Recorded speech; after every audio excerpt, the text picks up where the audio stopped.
Moi, la vision que l'Éternel m'a donnée est une vision de grandeur.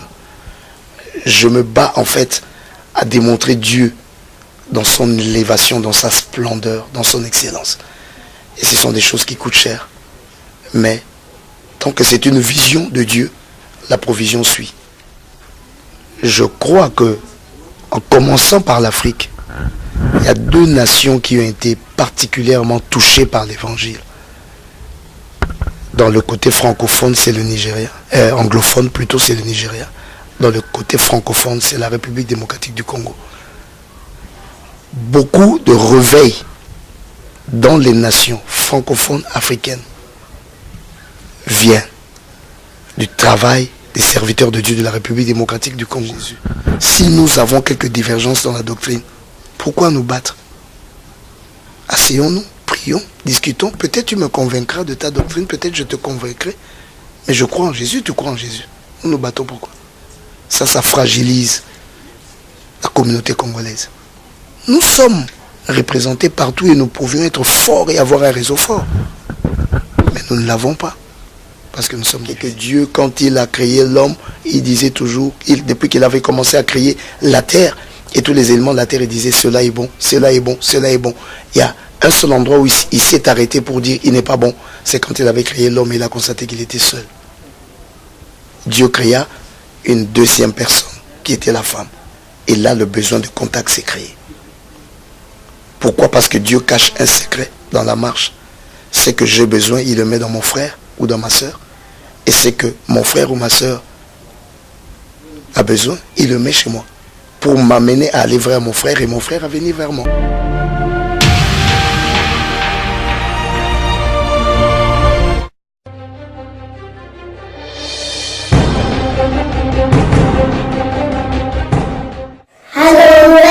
Shalom, shalom. Ministère évangélique Le Ciel de l'Éternel à Bruxelles organise des journées spéciales Pâques. Samedi le 18 et dimanche le 19 avril de 14h30 à 18h juste. Hôte, évangéliste, le fou de Dieu, Sokinzambete.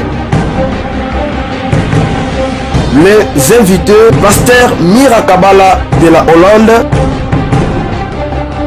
apôtre Rita de Liège,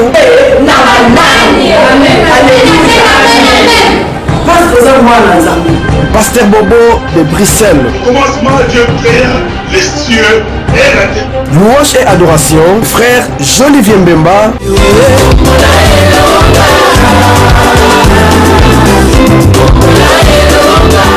Frère Innocent Alberto.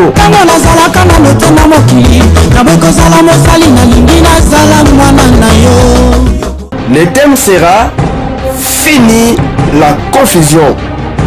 Adresse Rilit numéro 15 1030 Bruxelles. À partir de la gare du Nord, vous prenez le tram numéro 25 et tram numéro 55, arrêt Place Lide. Ne manquez pas, vous êtes tous invités dans le nom de Jésus-Christ. Venez vivre la main de Dieu à travers ses serviteurs. Merci beaucoup. Au revoir.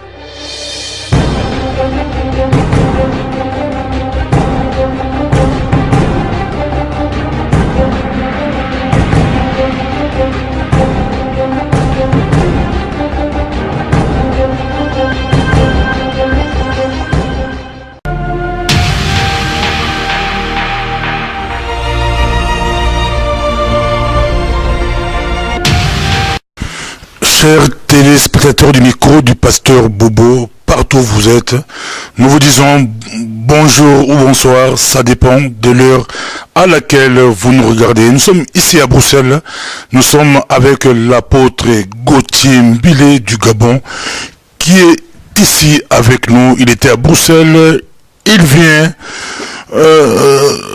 d'animer une grande conférence à Bruxelles. Nous sommes avec lui. Bonjour, apôtre. Bonjour, pasteur Bobo, et je suis très enchanté d'être sur votre espace média. Que la gloire de l'Éternel soit manifestée. On vous suit partout à travers le monde. Si on pouvait vous poser une question, nous étions là, nous les micros du pasteur Bobo, dans votre conférence. On a vu beaucoup de musiciens chrétiens de l'Europe. Ils sont venus de partout. Je pourrais les citer, les Lokofé, les Mbouta, les Depol Mouladja, Nana Lukezo, René Lokoa, tous ils étaient là pour assister, pour voir cet homme Gauthier Mbili. Qui est Gauthier Mbili, l'apôtre? Je suis un humble serviteur de l'Éternel. J'exerce dans le ministère apostolique et je suis un conférencier biblique. Je dirige la base de la Génération Jésus Internationale qui est au Gabon, son église locale donc qui s'appelle la Chapelle des Conquérants. Et si tous ces artistes chrétiens sont venus nous soutenir dans cette conférence, c'est, je crois, par reconnaissance. Ça fait aujourd'hui plus de 10 ans, 11 ans presque, que nous organisons une très grande manifestation au niveau de Libreville. C'est une soirée de gala qui est une soirée prophétique, dénommée Dédicace. Nous l'avons commencé pratiquement depuis 2005. Et au travers de cette soirée prophétique, Dieu nous a inspiré d'être aussi la porte pour plusieurs artistes chrétiens, la plupart qui viennent du Congo et d'autres qui viennent d'ailleurs, pour venir agrémenter cette soirée. Et nous avons reçu successivement, en 2005, le groupe Gaël. Nous avons été les premiers à le faire venir au Gabon. En 2006, nous avons reçu Écho d'adoration avec Franck Moulaja. Nous avons reçu la sœur Blanche Toudilou, qui évolue à Paris. Je ne sais pas les placer tous dans la chronologie, mais nous avons reçu la sœur Marie Missamou. Nous avons reçu le frère Aimé Kano, le frère Koulma Topé. Nous avons reçu la sœur Laure Mbongo. Nous avons reçu le frère Thomas Lokofé. Nous avons reçu le frère Mbouta, le frère René, la sœur Nana Lukezo. Nous avons reçu le frère Mike Kalambaï. Je ne sais pas qui j'ai oublié. Nous avons reçu, disons, pour ceux qui est des artistes congolais, tout cela, sans compter des artistes gabonais et d'autres artistes qui nous venaient d'ailleurs. Donc nous avons reçu toutes ces personnes-là. Il y a aussi le pasteur Michaud que nous avons eu à recevoir donc pendant ces 10 années. Et vu que nous avons été cette porte pour eux et de la manière dont cet événement s'organise, je crois que nous avons créé une famille. Finalement, je me suis retrouvé familier à ces artistes. Nous cultivons une grande communion fraternelle. Et comme c'était le premier événement spirituel que nous organisons ici à Bruxelles, ils ont tenu à nous soutenir. Un peu comme pour faire ce qu'on dit, nous rendre l'ascenseur. Parce que nous les avons reçus, il y en a qui sont venus 2-3 fois. Et l'accueil que l'Éternel a permis que nous leur accordons, ils ont tenu à nous honorer. C'est pourquoi ils sont là. Et je les remercie pleinement. C'est allé droit dans mon cœur. Quand je les invitais au Gabon, je n'attendais pas ça d'eux. J'attendais simplement qu'ils puissent accomplir le service de Dieu en venant agrémenter un événement spirituel. Mais je ne pensais pas qu'un jour ils pouvaient se mettre ensemble pour dire l'apôtre Gauthier à Bruxelles, nous allons tous aller le soutenir. Et ça, c'est allé droit dans mon cœur. C'est pour ça, vous le voyez là, je suis avec tous ces hommes-là. Vraiment, nous composons une famille. Que Dieu soit loué. Même moi, au niveau du micro du pasteur Bobo, on nous a croisé les jours où vous êtes arrivé à Bruxelles, mais on ne savait pas qui était l'apôtre Gauthier Mbili. On s'est salué. Je vous ai promis que je passerai. Je suis passé, mais en passant là-bas, j'ai été surpris dans les couloirs d'écouter les témoignages des artistes musiciens. Tous, ils disaient que cet homme, c'était un homme extraordinaire.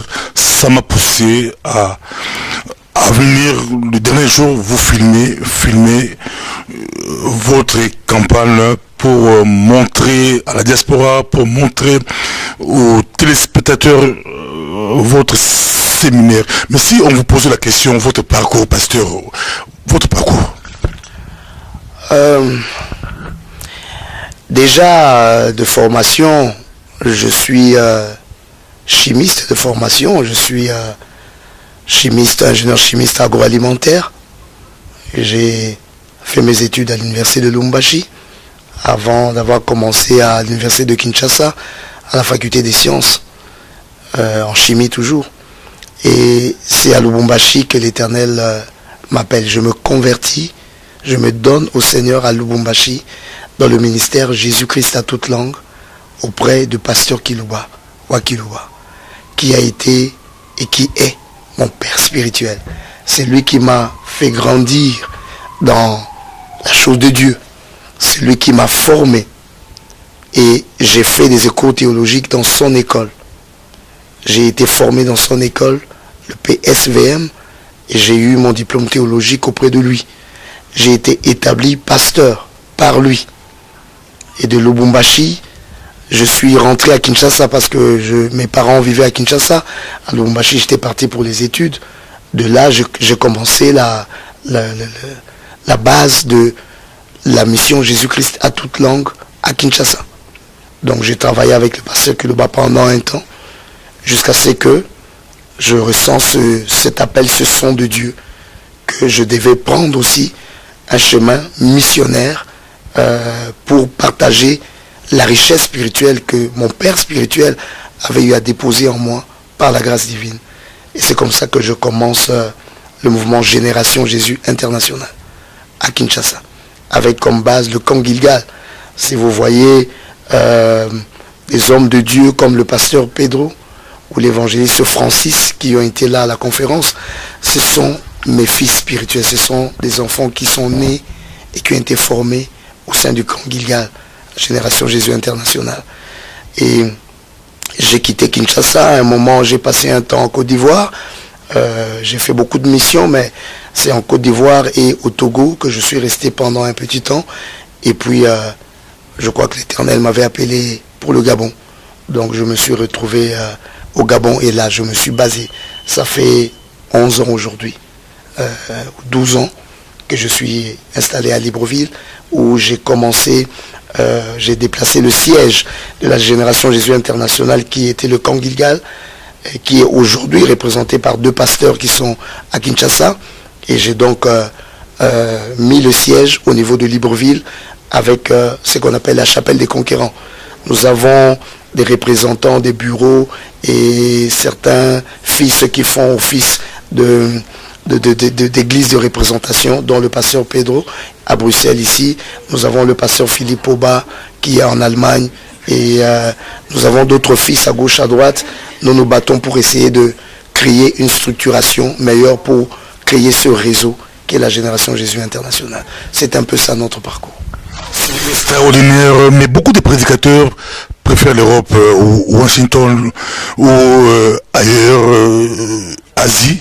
C'est rare de voir des prédicateurs s'installer ou demeurer en Afrique. Mais vous, Dieu vous a élevé au Gabon. Pourquoi vous avez choisi le Gabon et ça a été comment, le Gabon? Je me dis que ce n'est pas une affaire de choix, c'est une affaire d'appel. Je suis venu ici pour parler justement d'un livre que j'ai écrit, Le Dieu de gouvernement. Et dans Le Dieu de gouvernement, j'explique 12 ministères. Dans ces 12 ministères gouvernementaux qui sont la gestion individuelle de l'homme, je parle du ministère de l'environnement. Dieu a un environnement qui réserve à ses élus, à ses appelés. Il leur donne un environnement où il met quelque chose en eux pour communiquer à cet environnement et il met quelque chose dans cet environnement pour les enrichir. Spirituellement, physiologiquement et dans tous les niveaux. Et donc nous, la Bible nous dit dans Jacques, celui qui dit j'irai à tel endroit, je trafiquerai, et puis je prospérerai, on dit il est insensé, il devait dire si Dieu le veut. Je crois que je me retrouve au Gabon par la volonté de Dieu. Je n'ai jamais eu comme rêve d'aller au Gabon, mais Dieu m'a conduit par des voies des circonstances à m'y retrouver. J'ai senti qu'il m'a conduit là. Mon père spirituel, avant, m'avait affecté là-bas. Je n'étais pas parti. J'avais beaucoup de raisons, de famille, de ceci, cela.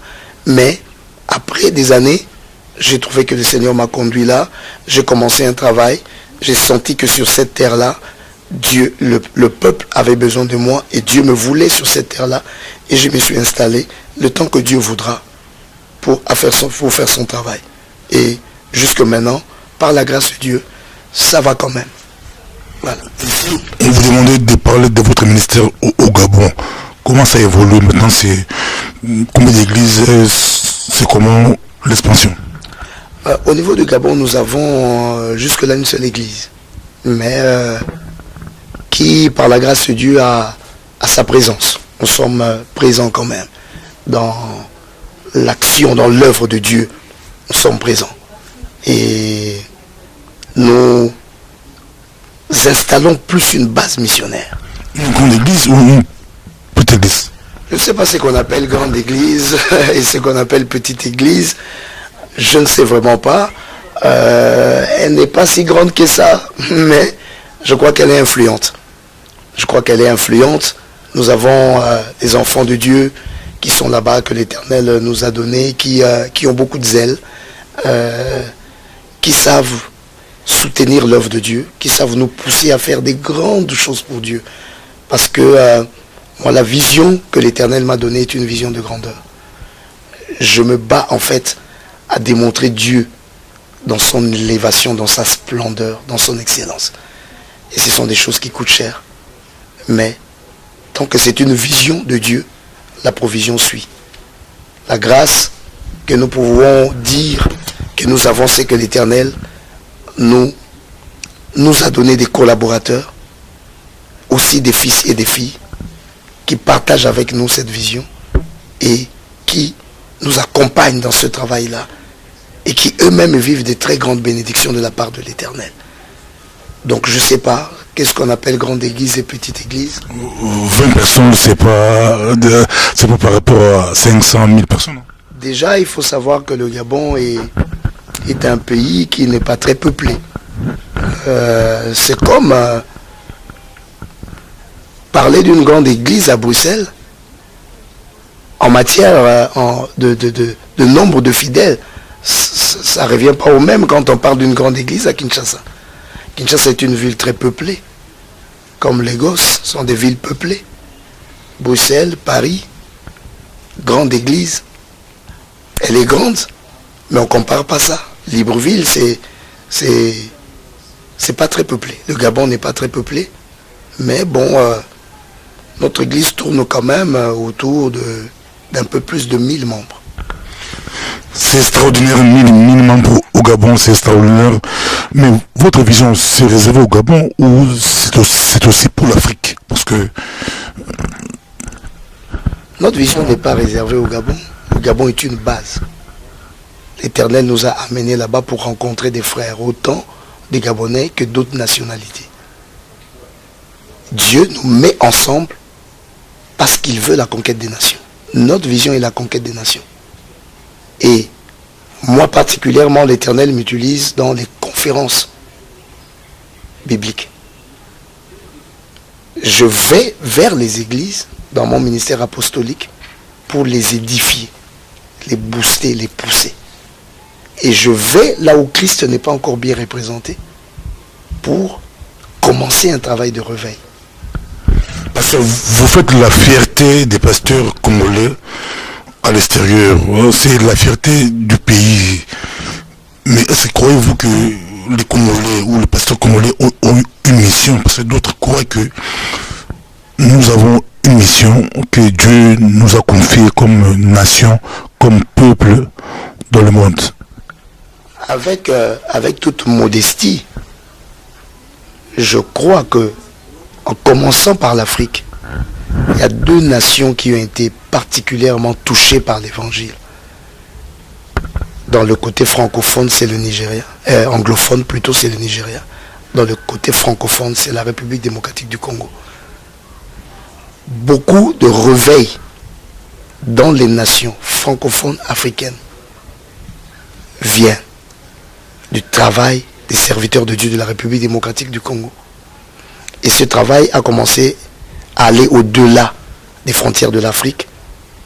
Il y a quand même un poids d'existence du travail des pasteurs congolais en Europe, aux États-Unis. Il y en a qui commencent à percer la Chine, l'Asie et partout. Cela ne se fait pas par les efforts des hommes. Je crois qu'il y a réellement une mission de Dieu derrière ça. Et nous devons être conscients de cette mission. Parce que si nous ne sommes pas conscients de cette mission, nous pouvons gaspiller cela.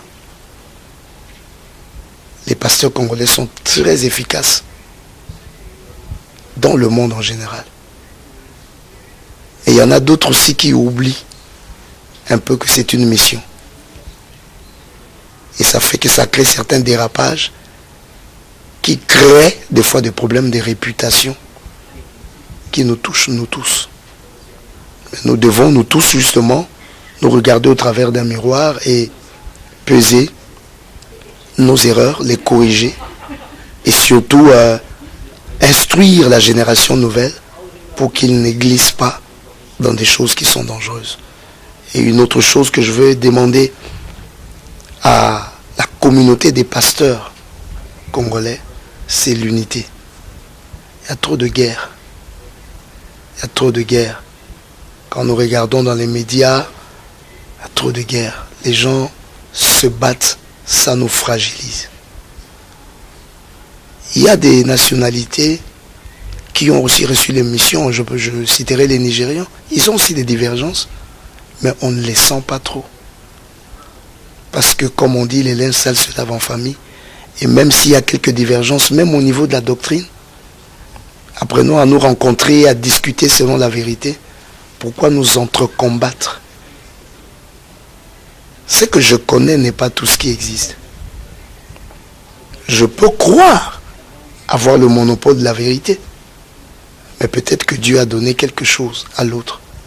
Souvent, quand je parle dans mes conférences par rapport à l'unité des hommes de Dieu en général, aujourd'hui je le réitère par rapport à mes compatriotes congolais, je donne cette anecdote. Je dis 3 aveugles, des ex-aveugles, des aveugles qui ont été guéris, se sont rencontrés et ils ont commencé à discuter. L'un d'eux, il disait, moi j'ai rencontré Jésus. Et Jésus-Christ m'a guéri. J'étais aveugle. Et je suis guéri aujourd'hui. Il m'a imposé les mains. Et j'ai recouvré la vue. Et un autre lui a dit, non, tu n'as pas rencontré Jésus. Jésus, quand il rencontre un aveugle, il ne lui impose pas les mains. Jésus, c'est la parole. Il n'a pas besoin des mains pour guérir un aveugle. Il parle seulement. Moi, quand j'ai rencontré Jésus, il ne m'a pas imposé les mains. Il m'a dit, que veux-tu que je fasse pour toi? Je lui ai dit, je veux recouvrer la vue. Il m'a dit qu'il te soit fait selon ta foi. Et j'ai été guéri.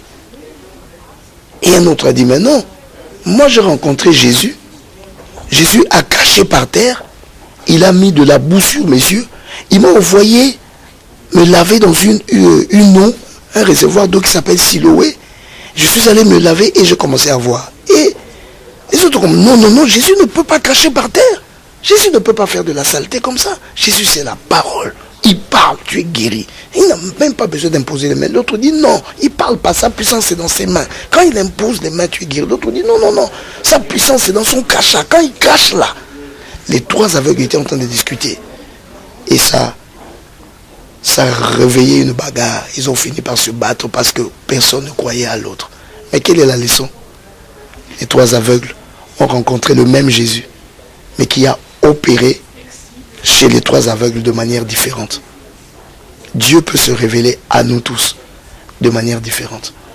Si nous croyons au même Jésus, les petites divergences, dit la Bible, s'il y a quelques différences, quelques divergences, marchons des mêmes pas.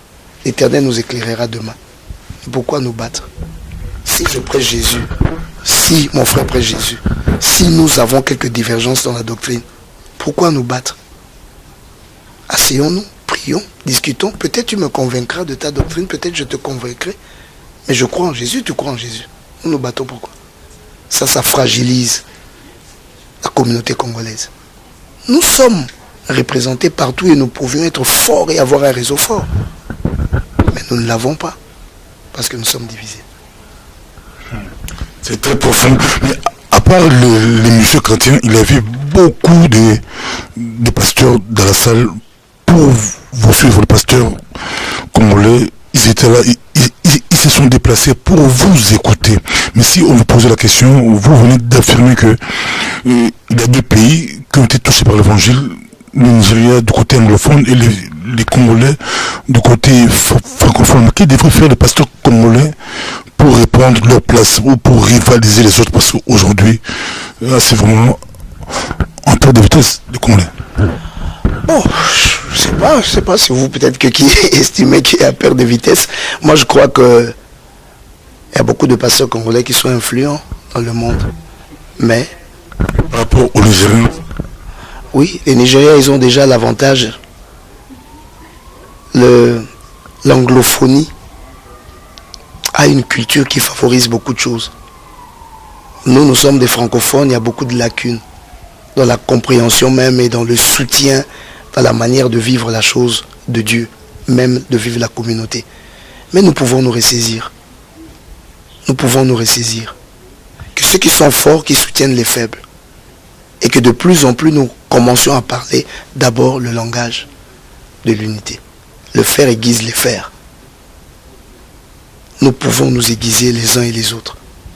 Et faire l'œuvre de Dieu dans la passion de Christ. Sans toujours regarder aux intérêts qui des fois ternissent notre marche. Nous marchons avec la passion de Christ. Christ lui-même sait comment il va rémunérer chacun. Je crois que si nous ramenons l'unité et si nous acceptons de recevoir ce que Dieu nous donne, sans toujours forcer, que l'Éternel lui-même vienne nous récompenser, nous allons beaucoup réparer. Ce n'est pas perdu. Au contraire, Dieu nous tend la perche. En ce temps de la fin, nous avons beaucoup à faire. pour terminer, j'ai deux questions qui vont intéresser les personnes qui nous regardent partout à travers le monde. Vendredi, nous étions dans la salle où vous avez relevé un point qui a ému toute l'assistance, c'était les relations. Vous insistez sur les relations. Si vous demandez de parler des relations, et puis à la fin, ça sera de nous donner votre vision par rapport à l'œuvre de Dieu, votre vision par rapport à l'évangile, votre vision par rapport à votre ministère. Qu'est-ce que vous avez comme vision? J'ai parlé pendant 2 jours, le temps qui m'avait été accordé pour faire la conférence ou la présentation de ce livre qui est vendu en ligne. Donc les gens peuvent commander cela. Il suffit de taper même sur Google le Dieu de gouvernement à Poto Gauthier Mbile. Et je crois que c'est vendu à la FNAC, Virgin et tout ça. Les gens peuvent commander. Il y a beaucoup de choses que l'Éternel nous a inspirées, que nous avons mis dans ce livre-là. Comme je l'avais dit un peu dans mon introduction dans la conférence, j'ai fait beaucoup de conférences. Mais c'est le premier livre que j'ai écrit. J'ai voulu transcrire l'une des choses qui a marqué mon ministère, qui a commencé à m'amener à voir quand même la réussite dans beaucoup de choses que je faisais. C'est que nous prions, nous jeûnons, nous avons la foi, mais Dieu a aussi des principes. C'est le Dieu de gouvernement. Il faut que nous arrivions à connaître ces principes, comme quand il présente l'épouse de l'agneau dans Apocalypse 21 et il présente une ville avec 12 portes, 12 étant le nombre gouvernemental. Et il y avait sur ces 12 portes des anges. Ces anges-là étaient des types d'onctions. Nous révélons donc dans ces livres les 12 onctions qui font l'équilibre d'un homme qui veut réussir dans tous les domaines. Nous révélons des 12 départements gouvernementaux. L'homme est en lui-même un gouvernement. Et parmi ces départements qu'on appelle des ministères, nous avons révélé le ministère de la communication ou l'onction des relations. C'est très important. Commençons par expliquer que Dieu, quand il a créé l'homme, il disait toujours, depuis qu'il avait commencé à créer la terre et tous les éléments de la terre, il disait cela est bon, cela est bon, cela est bon. Il y a un seul endroit où il s'est arrêté pour dire il n'est pas bon, c'est quand il avait créé l'homme et il a constaté qu'il était seul. Dieu créa une deuxième personne qui était la femme. Et là, le besoin de contact s'est créé. Pourquoi? Parce que Dieu cache un secret dans la marche. C'est que j'ai besoin, il le met dans mon frère ou dans ma soeur. Et c'est que mon frère ou ma soeur a besoin, il le met chez moi. Pour m'amener à aller vers mon frère et mon frère à venir vers moi. D'où nous ne pouvons pas vivre dans ce monde et réussir sans créer les contacts. Les contacts, c'est très important. Les hommes sont des mystères. Un homme, ce n'est pas une masse de chair. Un homme est une porte vers un monde. Au travers d'un homme, au travers d'une rencontre, tu entres dans la réalisation même de ta prophétie. Et ceux qui ont compris la valeur des contacts dans la Bible, ils sont entrés dans l'accomplissement de la prophétie de leur vie. En fait, avoir un problème avec un homme, c'est avoir un problème avec ta propre prophétie. S'il est la porte de ta vie, tu as fermé la porte de ta vie. S'il est le chemin de la réalisation de ta promesse, tu as fermé la réalisation de ta promesse. Abraham avait prié pendant longtemps. Il attendait à avoir un enfant, il a vieilli sans avoir cet enfant. Mais à quel moment l'Éternel lui donne la réponse? Il fait passer 3 personnes devant lui. Et Hébreu nous a dit, à cause de l'hospitalité, il y en a qui ont logé des anges sans le savoir. Si Abraham n'avait pas le cœur de contact, il allait laisser passer ces 3 personnes. Mais il avait le cœur de contact, il est allé préparer, il est venu. En les servant, c'est là qu'il comprend que ces gens-là transportaient l'exaucement de sa prière. Isaac était entre ses mains. La prière d'Abraham, quand nous prions, souvent, Dieu ne nous donne pas ce que nous demandons, mais il nous envoie un homme. Saül a trouvé un homme, il a rencontré un homme, Samuel. Quand c'est qu'il cherchait, il ne trouvait pas ça. Il a dit, y a-t-il pas un homme? Il a été conduit vers un homme, et c'est cet homme-là qu'il a introduit dans sa royauté. Dieu avait programmé la royauté de Saül. Il avait révélé cela à Samuel. Mais si Saül n'avait pas le cœur pour rechercher à rencontrer un homme, il ne serait pas entré, il serait rentré, il n'aurait ni retrouvé les ânesses, ni même aussi le chemin de sa vie. Or, il y avait déjà une parole de Dieu qui faisait de lui un roi. Joseph, il a connu des persécutions avec ses frères par rapport à la vision qu'il avait annoncée. Mais comment voir cette vision se réaliser? Dieu le conduit jusqu'à ce qu'il se retrouve en prison. Au même moment, il envoie quelqu'un prisonnier. Il se retrouve dans le même cadre. Si Joseph n'avait pas la pensée de contact, il néglige cette personne. Mais Joseph s'est mis en contact avec cette personne après avoir expliqué son songe. Il lui dit, souviens-toi de moi. C'est ce souviens-toi de moi qui a fait de Joseph gouverneur. C'est pas Dieu qui est venu prendre Joseph dans la prison. C'est un homme qui a parlé pour Joseph auprès de Pharaon. Par les contacts. Jésus lui-même. Mais les contacts, c'est ce qui nous permet d'accéder dans des choses. Jésus lui-même. Quand l'Éternel veut t'amener dans un milieu, le moyen le plus simple de le faire, c'est de prendre quelqu'un qui est déjà là et te met en contact avec lui. Qui a introduit Jésus en Samarie? C'est la femme samaritaine. Jésus est allé au puits. Le puits est le symbole de la rencontre. C'est là que le serviteur d'Abraham est allé chercher Rebecca. C'est là que Moïse a rencontré sa femme. C'est là. C'est là que Jacob a croisé la fille de Laban. C'est là. C'est le lieu de rencontre, le puits. Et Jésus est allé au puits parce qu'il voulait créer une rencontre. Et il a créé une rencontre avec la femme samaritaine. Ce qui l'intéressait, ce n'était pas la femme samaritaine, c'était la Samarie. La Samarie était dans sa prophétie. Il devait conquérir la Samarie. Mais comment y entrer? La femme samaritaine était la porte. Pourquoi lui-même il n'est pas entré, lui qui était fils de Dieu? Mais parce que lui-même il obéit au principe qu'il a établi. Dieu est un Dieu de gouvernement.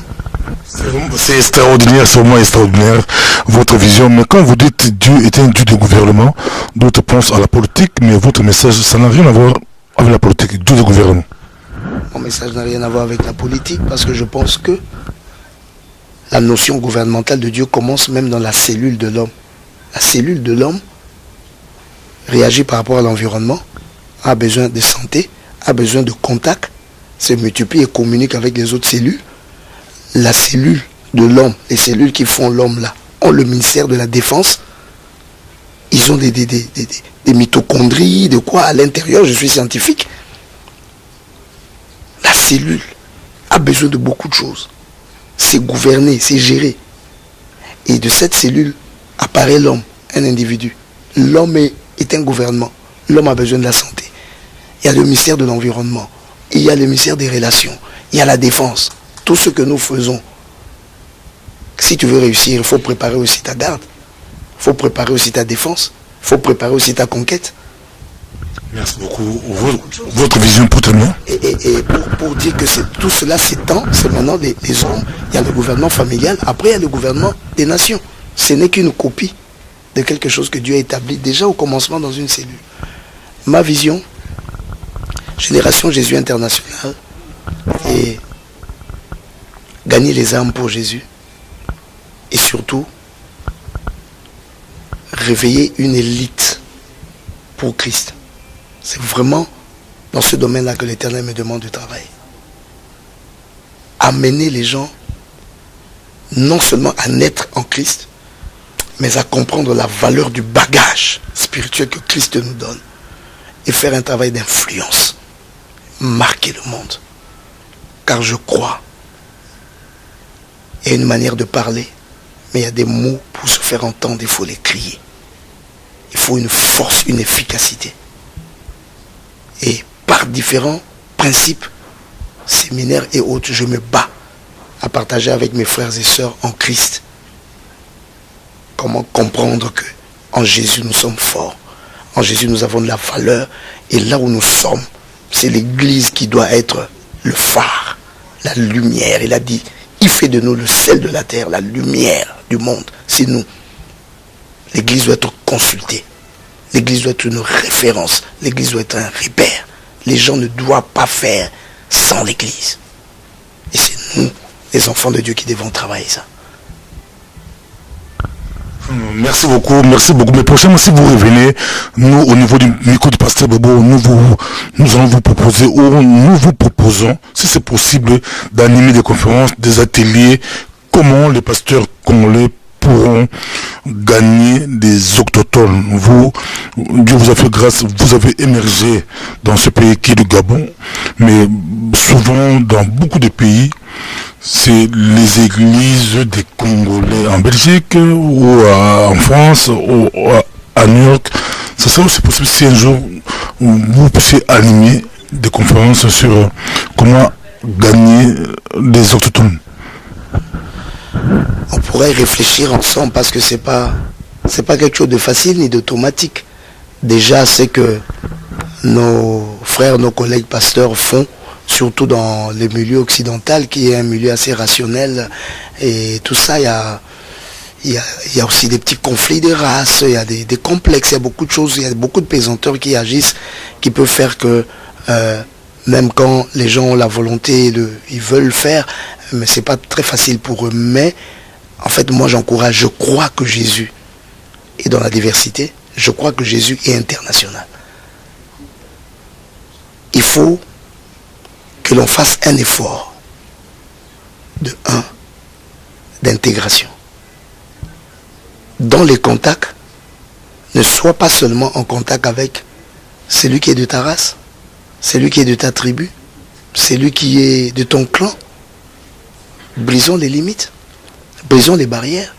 Il y avait conflit entre les Juifs et les Samaritains. Mais Jésus est allé vers la femme samaritaine et la femme samaritaine lui dit, comment toi un Juif tu me demandes de l'eau à moi qui suis une Samaritaine? Nous ne nous entendons pas. Jésus lui a dit, si tu connaissais, c'est lui qui te demande de l'eau. Si nous connaissons ce que nous avons, l'onction que nous avons là, c'est une onction qui ouvre toutes les portes. Intégrons-nous, brisons les barrières, cherchons des méthodes stratégiques.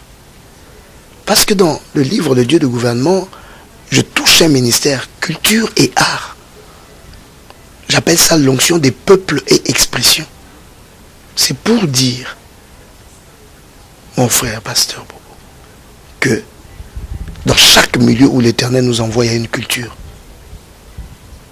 Et si tu veux réussir ta mission au milieu des gens qui ont une autre culture que toi, commence à comprendre leur culture. Commence à comprendre leur manière d'agir. Ne viens pas comme un étranger, ils ne vont pas t'accepter. Moule-toi, intègre-toi, mets-toi dans leur moule Paul dit quoi? Avec les Grecs, j'étais comme un Grec.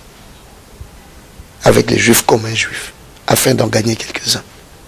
Ça demande un petit effort d'humilité, de comprendre la culture des autres, de s'intégrer et stratégiquement commencer à planter ta vision avec le langage d'une culture.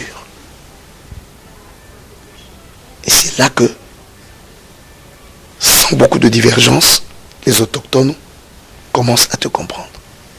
Je sais qu'il y a beaucoup d'épésanteurs spirituels, mais aussi avec la prière. Là, j'ai donné un peu les éléments un peu stratégiques et techniques. Avec beaucoup de prière et de volonté, sans se décourager, nous pouvons atteindre. J'ai vu quand même dans beaucoup d'églises, nous allons chez les pasteurs congolais, on voit quand même déjà d'autres nationalités africaines. Et puis, de temps en temps, il y a quand même des gens d'autres races. Et l'Éternel le permet, même il y a certains de nos frères, de nos sœurs qui ont épousé. Ce sont déjà des alliances. Mais dans tout ça là, il faut vraiment, je dis, il faut s'intégrer. Et ça va aller. Il faut s'intégrer, ça va aller. C'était votre mot de la fin. Que Dieu vous bénisse, pasteur. Merci beaucoup. Merci. Que Dieu vous bénisse. Bata États-Unis, bata France, bata Belgique, bata Autriche, bata mokili mobimba bolandaka mikwa pasteur boboza kitoko ngape na uti penda Autriche ko nazokende nazozonga Autriche kaka pona mikwa pasteur bobo oye eza elengi sukali